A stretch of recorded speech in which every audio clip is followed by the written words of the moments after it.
So the second idea that I'd like to share with you is that we face a disengagement epidemic.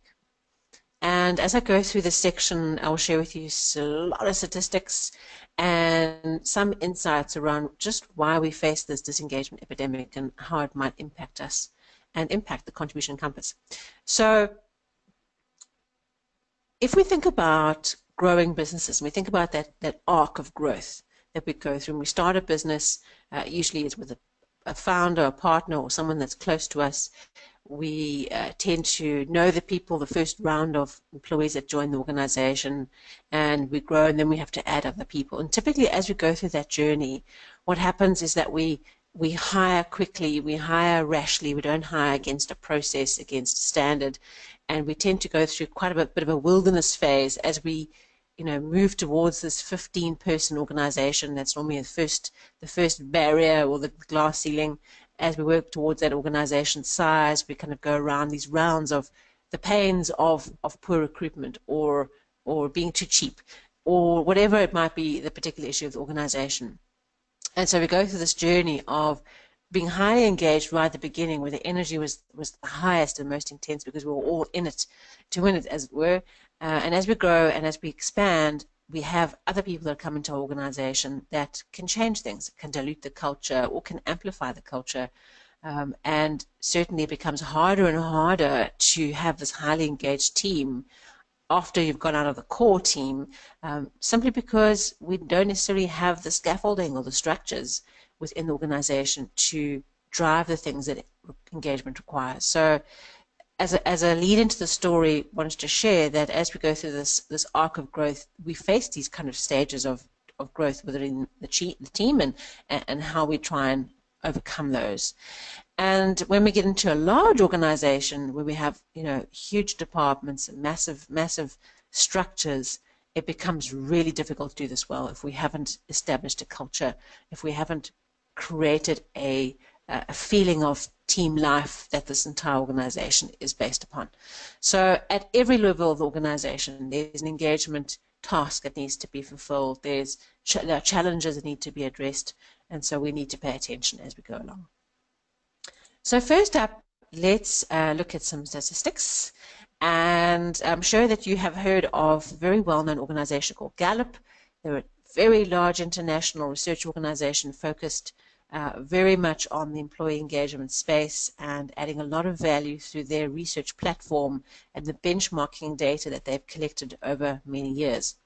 And at the same time as a big survey they did in 2011-2012, another organization called Blessing White also did their own survey into the level of engagement in Europe, whereas Gallup was doing research of similar dimensions in the United States.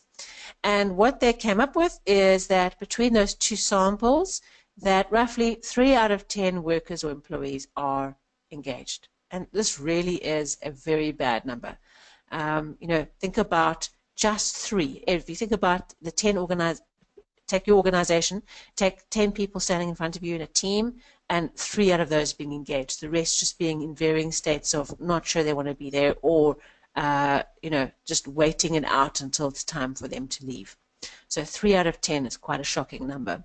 What Gallup also were able to do is quantify what the cost of disengaged staff results in.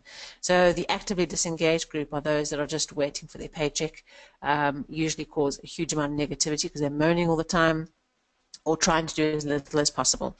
And so they quantified that group, so that group specifically, and they came up with this number that actively disengaged employees cost the US economy between 450 and 550 billion US dollars per annum. I mean, that is such a staggering amount of money. I know that it is across the whole United States, so it's quite a big geographic area. Yet just can you imagine what we could do if we could have taken that 450 to 550 billion and reinvested it in social causes? Or, what could we have done with that? What could we have, what meaningful contribution could we have made if we had invested that 450 to 550 billion? So, the numbers start to then make sense or really make more startling evidence that there's a significant financial impact to poor engagement for economies and for companies. And so we really have to sit up and pay attention and understand more about what this disengagement epidemic is really about. So bear with me next. I go through a couple of slides of statistics. I just want to pop out a couple of key themes out of these numbers, and then we'll talk more about what does engagement and disengagement really mean. So this comes from a report by Aon Hewitt, a 2015 report called Trends in Global Employee Engagement. And what's really interesting about their research is they present the information across geographical area and really drill into countries and what are specific countries' deliveries in these areas. And a disclaimer for statistics is that you can make numbers do whatever you want to do, really, if you have an agenda. So with numbers, always just bear in mind it's indicative. It's not necessarily there's a hard number. There's a lot of differentiation of data and meaning behind all these numbers. But let's get into it. So what they've got is they've got really the engagement distribution of different types of engagement across the organization, from global to North America, Europe, Asia Pacific, Latin America, and Africa, Middle East. And what's really interesting is that gray block on the right-hand side. That's the actively disengaged group that cost the US economy so much. And you can see that it's about 16% of the workforce globally, and varies from country or region to region. We have Europe has, out of the whole set, has the highest actively disengaged, which is really interesting.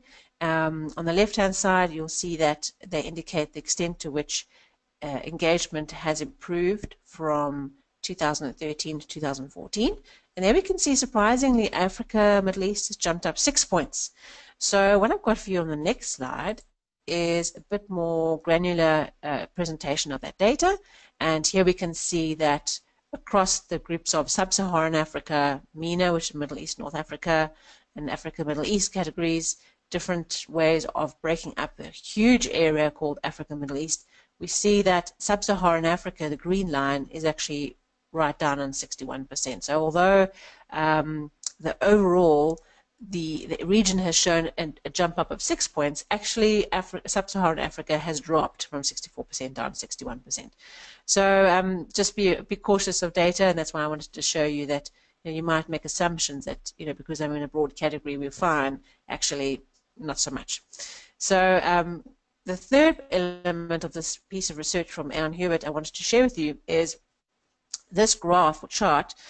Shows the different regions across the top. So that we have globally, and then in brackets is the 2013 global amount. We have North America, Europe, Asia Pacific, Latin America, Africa, Middle East. Same dimensions as the previous graph. And down the left-hand side are the drivers of engagement. And what they've done is they've worked out what are the real reasons in all these different regions for the drivers. And you can see what's really interesting across all regions. Number one, so they rank from 1 to 5, the top 5, 1 being the highest priority. And for all regions, career opportunities is the number 1 reason. And you can see then that between positions 2 and 5, there's quite a lot of differentiation in what's really important. And so the reason I wanted to share this data with you is to highlight that there is no one-size-fits-all when it comes to employee engagement. Culture, business practices, history, trends, these all play a very important part in helping us understand what disengagement means. And your organization in particular will have its own story, its own engagement story that may or may not match whatever region you fall within.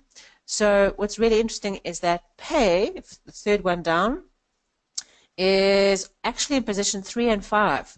We often think incorrectly, we just pay people more, they'll be engaged, and that's not really true. So you can see here by the actual numbers, well, it isn't true. We have career opportunities is number 1. We have things like the organizational reputation. We have brand alignment and innovation and managing performance and communication, recognition. There's a whole lot of different things that are really important to people, and let's work with getting to grips with what really are the drivers of engagement. So next, what I wanted to do is share with you a particular way of thinking about employee engagement. And this is a model by Blessing White. I referred to the research earlier, a few slides back, and their research is very interesting, and I really like their model because it's very easy to understand, and also it tells an interesting story. I look at this model, I look at the types of disengagement you might see in organizations, and I spot a few people that I've met or worked with over the years.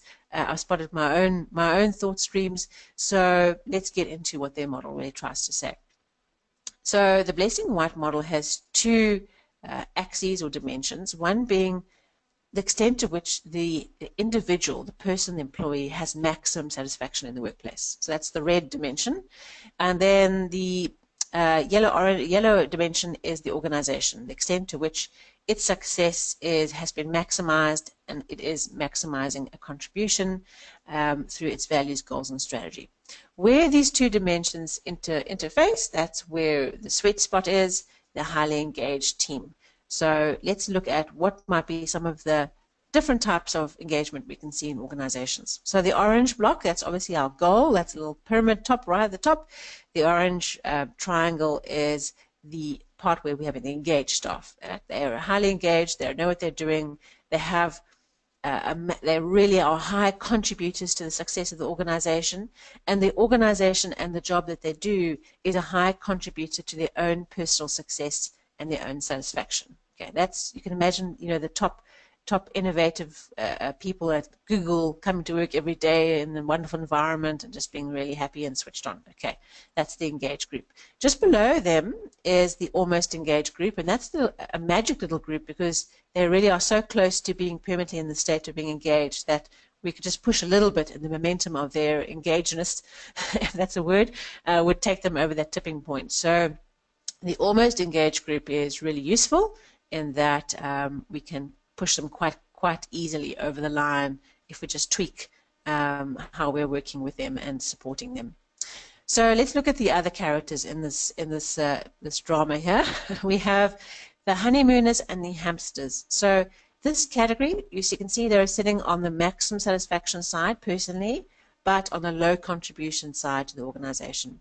So let's take the honeymooners first. The honeymooners are newbies in the organization, new arrivals. They are still feeling excited and full of wonder, and everything's glistening and everything's sparkly. So they're in the very, very early days of their journey with the organization. They haven't become jaded. They're still fresh and excited and enthusiastic. So although they are very happy and very amped to be what they're doing, they're not yet contributors. They haven't settled down and focused and got into what they need to do. They're learning. They're in the early stages. So the honeymooners, what we have to do is we have to capture that energy, that wonderful enthusiasm they bring, and how do we then translate that into grounding that in contribution and in focus. The hamsters are literally like a hamster on a wheel. They're stuck in that wheel, and they are working very, very, very hard. Now you might wonder, why on earth are they satisfied in terms of this model? And the hamsters are satisfied working because they don't want to deal with change, and they actually don't want to step outside of the comfort zone. So they are happy because they're allowed to just work and be in the habit of, oh, busy, got to get going, got to get work, busy, off they go. But actually they're not contributing because they're not stepping outside of who they were. They're trapped in this wheel, and they're trapped in the wheel because they want to be trapped in the wheel. And my view is that that's quite a dangerous thing, because you've got people in your books who are working very hard, who seem very busy, but actually in terms of contribution, the organization is accelerating away from them, and they're left behind, and they're not really on the bus as they should be. So those are the honeymooners and the hamsters. How do we shift them out of being happy, being where they are, into contributing on a higher level? On the right-hand side, we have the crash and burners. So they are people within the team who are high contributors. You can see they're on the maximum contribution side.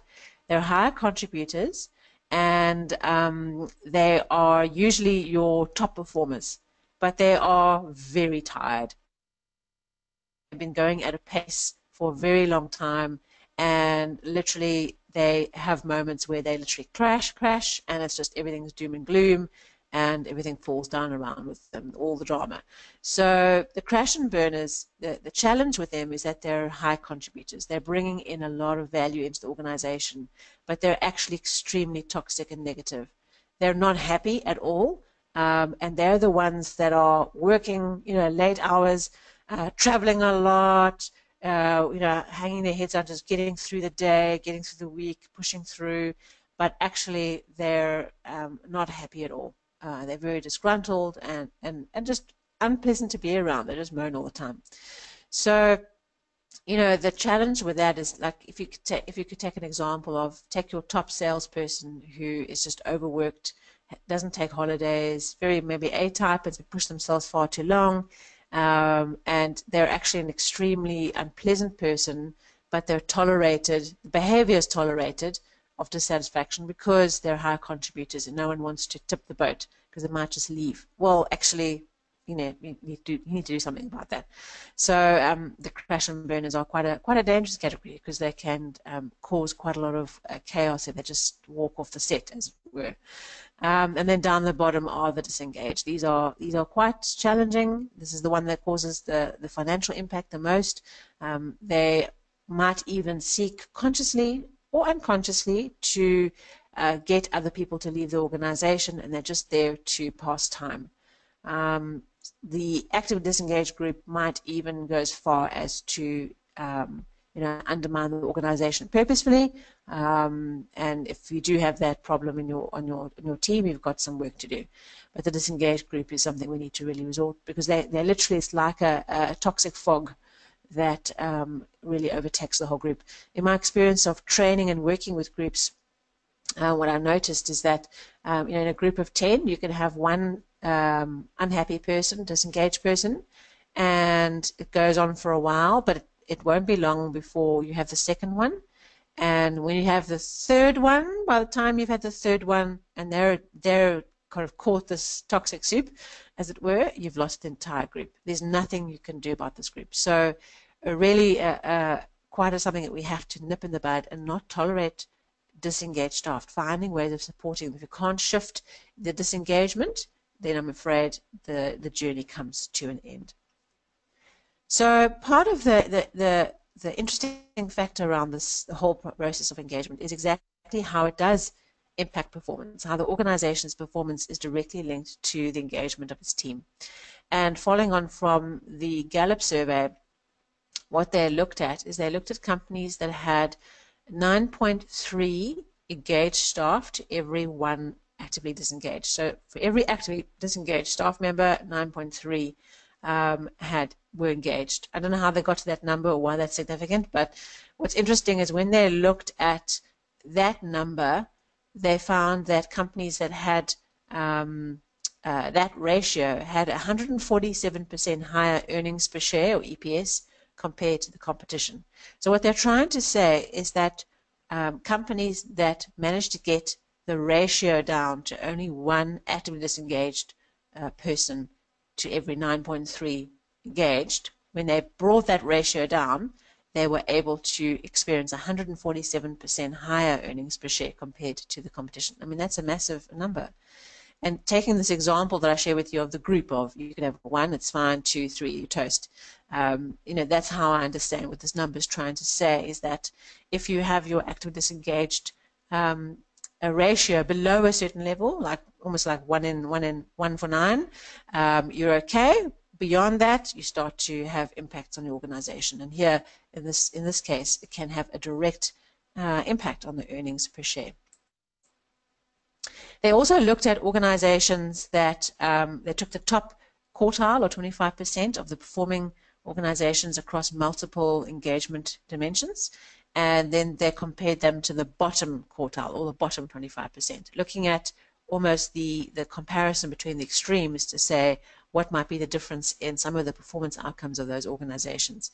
And what they discovered when they compared those two groups, that the top group had a 22% higher profitability, it had a 21% higher productivity, quality defects were 41% down, isn't that amazing? Safety incidents 49% down, and absenteeism 37% down. These are huge numbers. And, you know, the reason these numbers are so different is that the people in the highly engaged group, they really care about what they're doing. They're paying attention to what they're doing. They're not making, you know, unnecessary waste. They're not putting people at risk through safety incidents, or not checking or double checking or following process. So these are huge numbers. If you had to take these kind of variables and go and plug them into your financial figures, what would be the output or the end financial number, the impact, your 450 billion number that could quantify the financial impact of engagement in your organization? One of the things that Gallup also discovered is that one of the ways to overcome this problem is to focus on building strengths. So literally, you know, managers who build strengths can almost eliminate active disengagement and double the level of engaged employees. That is a powerful concept. If we focus on building strengths, we can almost eliminate active disengagement and double the level of engaged employees. So that makes sense. The things that we should be doing in an organization is focusing on building strengths.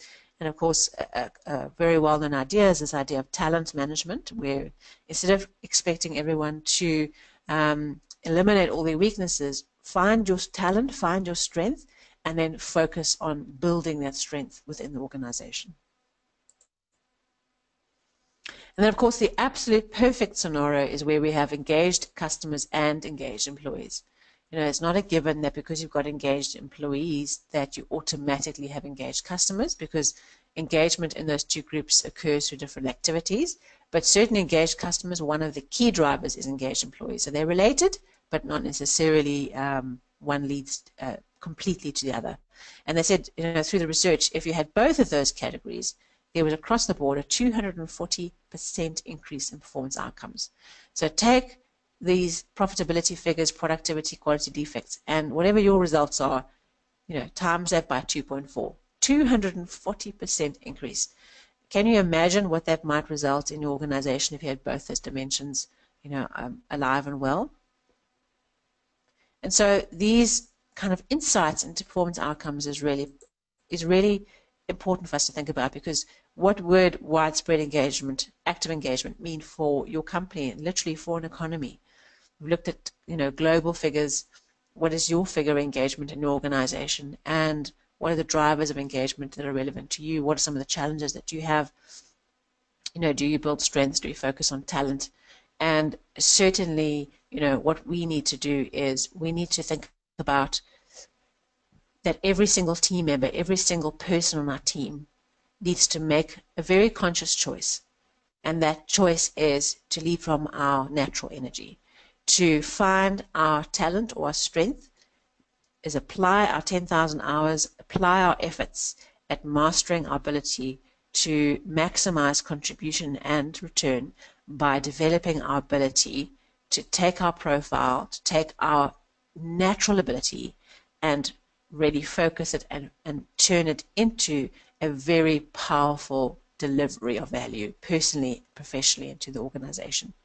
And so when we think about these statistics on engagement and we think about all these processes, really what we're saying is, from a contribution compass point of view, it is one of those tools that can support driving engagement.